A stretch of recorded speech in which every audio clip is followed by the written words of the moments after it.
Oh, Merry Christmas.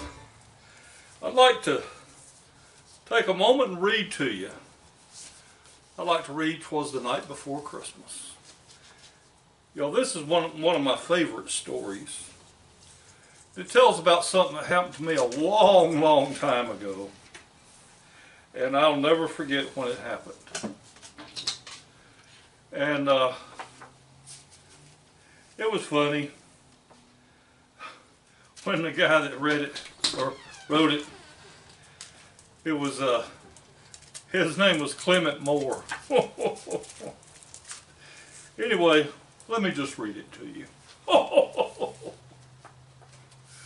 "'Twas the night before Christmas, when all through the house not a creature was stirring, not even a mouse. The children were nestled, all snug in their beds, while visions of sugar plums danced in their heads. And Mama in her kerchief, and I in my cap, had just settled down for a long winter's nap. When out on the lawn there arose such a clatter, I sprang from my bed to see what was the matter. Away to the window I flew like a flash, tore open the shutters and threw up the sash. The moon on the breast of a new fallen snow gave a luster of midday to objects below.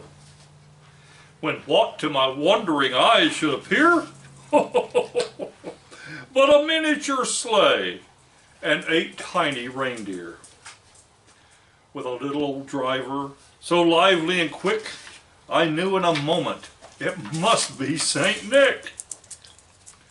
More rapid than eagles, his coursers they came, and he whistled and shouted and called them by name.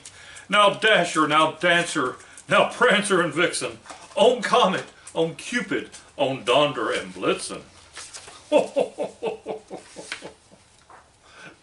To the top of the porch, to the top of the wall, now dash away, dash away, dash away all.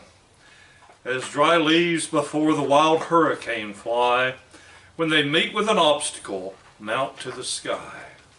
So up on the housetop the coursers they flew, with a sleigh full of toys, and St. Nicholas too. And then in a twinkling I heard on the roof the prancing and pawing of each little hoof. As I drew in my head and was turning around, down the chimney St. Nicholas came with a bound. He was dressed all in fur from his head to his foot, and his clothes were all tarnished with ashes and soot. A bundle of toys he had flung on his back, and he looked like a peddler just opening his pack. His eyes, how they twinkled, his dimples, how merry, his cheeks were like roses, his nose like a cherry. His droll little mouth was drawn up like a bow, and the beard on his chin was as white as the snow. The stump of a pipe he held tight in his teeth, and the smoke had encircled his head like a wreath. He had a broad face and a round little belly that shook when he laughed, like a bowl full of jelly. He was chubby and plump, a right jolly old elf, and I laughed when I saw him, in spite of myself. A wink of his eye and a twist of his head soon gave me to know I had nothing to dread. He spoke not a word, but went straight to his work, and filled all the stockings, then turned with a jerk.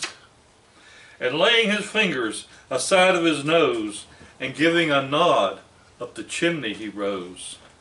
He sprang to his sleigh, to his team gave a whistle, and away they all flew, like the down of a thistle. But I heard him exclaim, as he drove out of sight, "Merry Christmas to all, and to all a good night!"